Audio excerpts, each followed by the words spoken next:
dossier pour défendre des militants BDS qui étaient poursuivis.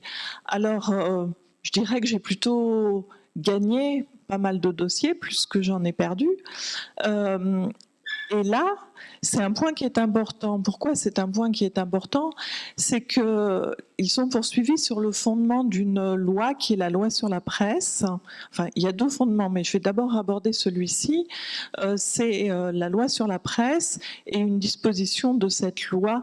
Quand on dit loi sur la presse, ça englobe en fait tout ce qui est communication, injure, diffamation, etc. Ça ne veut pas dire que ce soit quelque chose qui soit publié dans la presse. Donc, des personnes qui s'expriment publiquement sont poursuivies, non pas comme vous avez pu le lire si vous avez lu d'un article qui a été publié sur le site du CRIF, désormais le boycott des produits israéliens est interdit. Non, ce qui a été sanctionné, ça n'a jamais été le boycott en soi. Vous pouvez aller faire vos courses et vous n'êtes pas obligé de mettre des produits israéliens dans votre caddie. Ce qui a été sanctionné, c'est l'appel au boycott qui a été qualifié par certains magistrats, et quand je dis certains magistrats, j'y reviendrai, comme constituant une provocation à la discrimination à raison de l'appartenance à une nationalité israélienne.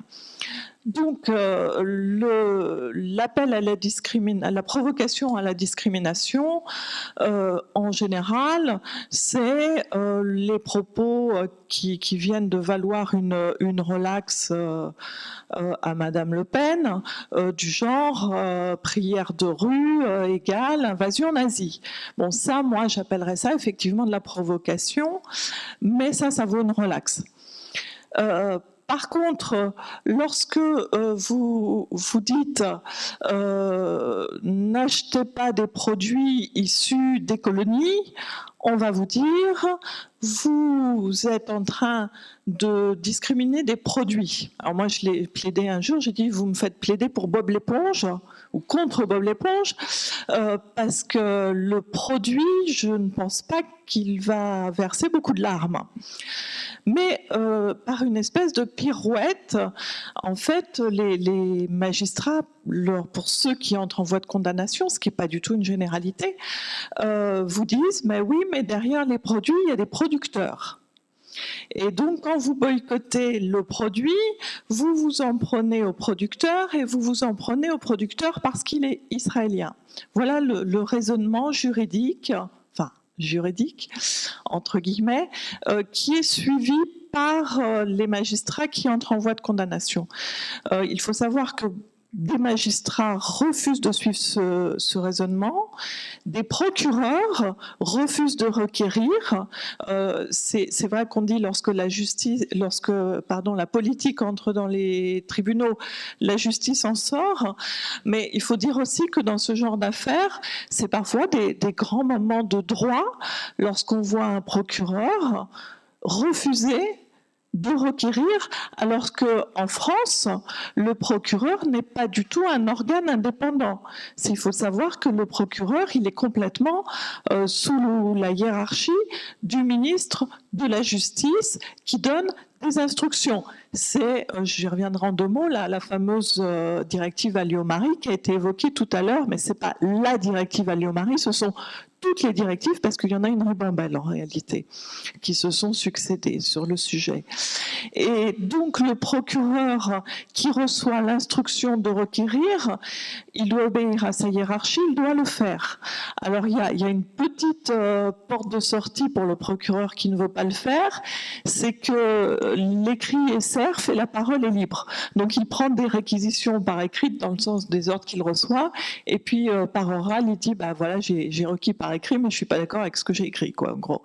Donc c'est un peu spécial, mais c'est ça la justice en France.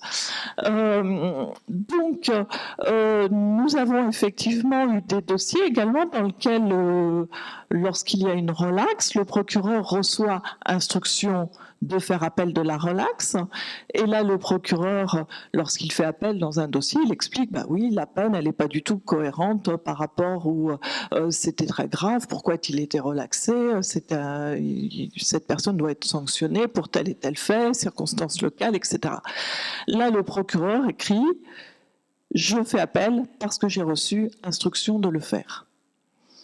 Donc, il faut comprendre que vous n'êtes pas absolument seul à être choqué par ces décisions qui sont vraiment politiques. Il y a, y compris dans la magistrature, des personnes qui s'émeuvent de ces prises de position. En droit français, on a un principe en droit pénal qui est pas d'infraction sans texte. Et puis, il faut que le texte pénal soit précis. On ne peut pas être dans l'imprécision lorsqu'il s'agit quand même d'avoir des sanctions qui peuvent aller jusqu'à la prison, hein, et pouvoir dire est-ce que ce comportement est sanctionnable, est-ce qu'il ne l'est pas. Or, aujourd'hui, on s'aperçoit de manière évidente que les différences de traitement régionaux en France, des appels au boycott, démontrent par A plus B que les textes sont on ne peut plus imprécis et que l'insécurité pénale est absolue. Vous commettez, vous êtes poursuivi pour du boycott à Paris, vous avez quand même quelque chose, enfin pour un appel, ce qu'on appelle au boycott à Paris, vous avez quelque chose d'être relaxé. On a plaidé très longuement un dossier à Bobigny, très longuement parce que c'est des audiences qui des fois débutent à 10h du matin et se terminent à minuit. Hein. Et la présidente de Bobigny, du tribunal de Bobigny à l'époque, Madame Krief, a écouté, entendu pendant très longtemps nos arguments et a entendu le procureur. Alors, je trouve que cette audience était assez symptomatique de ce qui se passe parfois politiquement dans notre pays. C'est que le procureur, qui nous expliquait qu'il était un ancien avocat des SOS Racisme, a requis très sévèrement. Et puis, Madame Krief, qui était une grande dame qui est décédée depuis malheureusement, bien relaxé et a dit mais on ne peut pas comprendre de sanctionner l'appel au boycott des produits israéliens, alors même que quelque part c'est aussi interdire de dire acheter français. Parce que si vous dites acheter français, eh bien vous dites n'achetez pas étranger, n'achetez pas d'un autre pays, et vers quels excès est-ce qu'on peut aller dans ce type de raisonnement, jusqu'où est-ce qu'on peut aller dans ce type de raisonnement à partir du moment où on va dire n'achetez pas des produits de telle ou telle origine. L'autre problème également, c'est que qu'est-ce que c'est qu'un producteur? J'ai souvent posé la question au procureur en disant monsieur le procureur, vous nous dites derrière les produits il y a des producteurs. D'accord, mais c'est quoi un producteur? Est-ce que c'est le travailleur émigré d'Asie du Sud-Est qui remplace le travailleur palestinien qu'on a viré des usines? Est-ce que ce sont les quelques travailleurs palestiniens qui sont encore là? Est-ce que ce sont les ouvriers? Est-ce que le producteur, c'est l'actionnaire américain? Est-ce qu'on est dans un pays, enfin dans une situation aujourd'hui de mondialisation? Le producteur n'est pas défini. On ne sait pas ce que c'est qu'un producteur, mais tout le monde s'en fiche. C'est pas important. On définit, on impose que le producteur il est israélien parce que le produit est israélien. Et même pas israélien, est indiqué Made in Israël, et pas forcément israélien en demeurant. Alors, de la même manière, j'ai entendu un procureur à Paris en appel nous dire « Ah oui, non, mais si vous aviez appelé au boycott des produits des colonies, je n'aurais pas requis, mais vous avez appelé au boycott des produits israéliens, donc je requiers. » Oui, sauf que les produits des colonies... ils sont identifiés comment par rapport aux produits israéliens? Si on met devant vous deux verres en vous disant dans un il y a le poison et dans l'autre il y a de l'eau, est-ce que vous avez la possibilité de ne pas boire? Je pense que vous choisirez de ne pas prendre et de ne pas boire et de ne pas consommer. Donc la réalité aujourd'hui, c'est aussi celle-ci, c'est que, en fin de compte, on nous adapte la réponse judiciaire dans un seul objectif qui est d'entrer en voie de condamnation et pas malheureusement de faire du droit. Donc on est confronté à une vraie difficulté et j'aurais tendance à dire que lorsque les juges font du droit, on obtient des relaxes et lorsqu'ils font de la politique, eh ben, on obtient des condamnations. Alors on a également des poursuites qui sont fondées non plus sur la provocation à la discrimination à raison d'eux. Il faut savoir que ce texte-là est un texte un peu compliqué à utiliser parce que il y a un formalisme qui est très particulier, beaucoup d'exigences de forme en matière de droit de la presse qui font que bien souvent même le parquet se trompe et du coup il y a des relaxes qui peuvent survenir pour des causes de nullité de procédure. Par contre, le code pénal commun est plus simple à pratiquer et on a eu un petit revirement. Les premières poursuites étaient fondées sur la loi sur la presse. Ensuite, il y a eu un petit revirement en disant on va poursuivre pour entrave à l'exercice normal d'une activité économique. C'est-à-dire que ce n'est pas pour entrave, pardon, l'entrave c'est le moyen de l'infraction. L'infraction c'est encore de la discrimination, mais là c'est plus de la provocation à la discrimination, mais c'est de la discrimination consommée, si je puis dire. Et cette discrimination se fait au moyen de l'entrave. C'est-à-dire on empêche quelqu'un de commercer. Et donc, ça a été le deuxième angle d'attaque. Et puis, on voit aujourd'hui qu'a priori, on revient, suite à la décision de la Cour de cassation récente, eh bien, on se dit, bon, bah, ça y est, ça s'est réglé. Donc, on repart à l'attaque sur la provocation à la discrimination. Concernant tout cela, il faut savoir qu'il y a une véritable et une totale concertation de certaines officines pro-israéliennes en France avec le gouvernement. Ça saute aux yeux lorsqu'on défend les dossiers. Ça saute aux yeux parce que bon, il y a eu des communications, il y a des rendez-vous, etc. Qui sont connus. Et également, également dans la rédaction des citations et dans ces fameuses directives, puisque effectivement il y a eu la directive que dit Alliot-Marie, mais il y en a eu d'autres qui ont suivi, et les directives qui expliquaient aux procureurs comment bien rédiger leurs réquisitions, etc., pour que l'affaire ne se heurte pas à une nullité.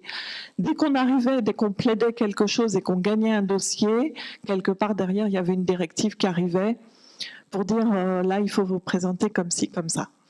Donc, ça va beaucoup plus loin que simplement la directive Alliot-Marie dont on demande l'abrogation en vain et qui ne sera pas abrogée de toute manière.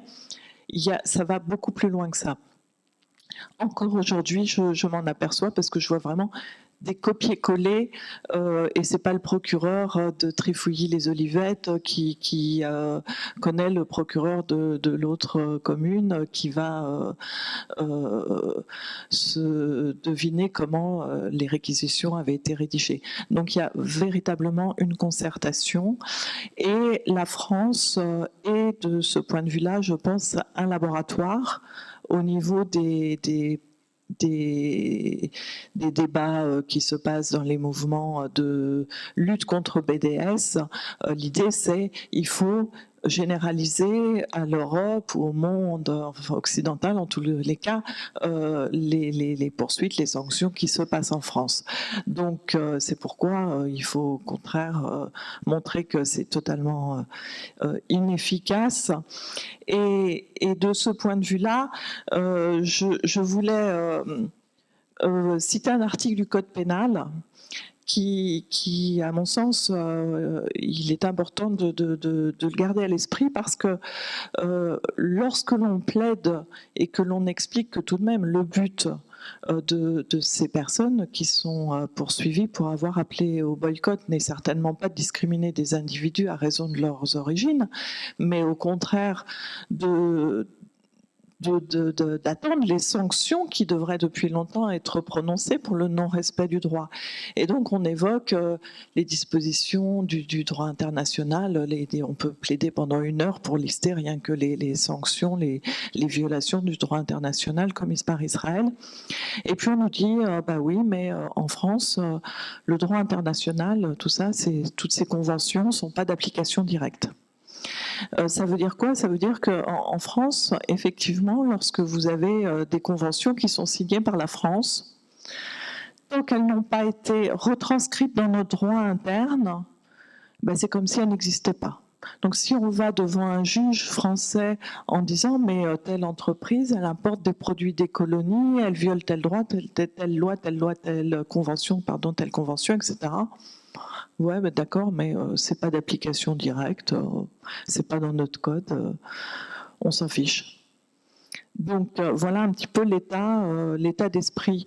Et en 2010, il y a certaines dispositions légales qui ont été introduites dans le Code pénal français, et 2010 c'est assez récent, et bien souvent on n'y pense pas et on ne les invoque pas et on ne leur fait pas le sort qu'elles méritent.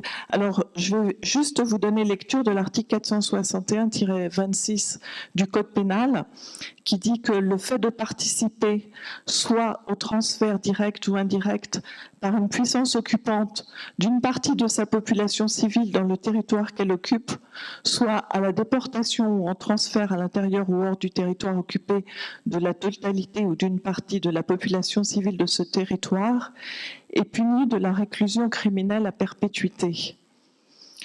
Donc, dans le Code pénal français, la colonisation est punie de la réclusion criminelle à perpétuité.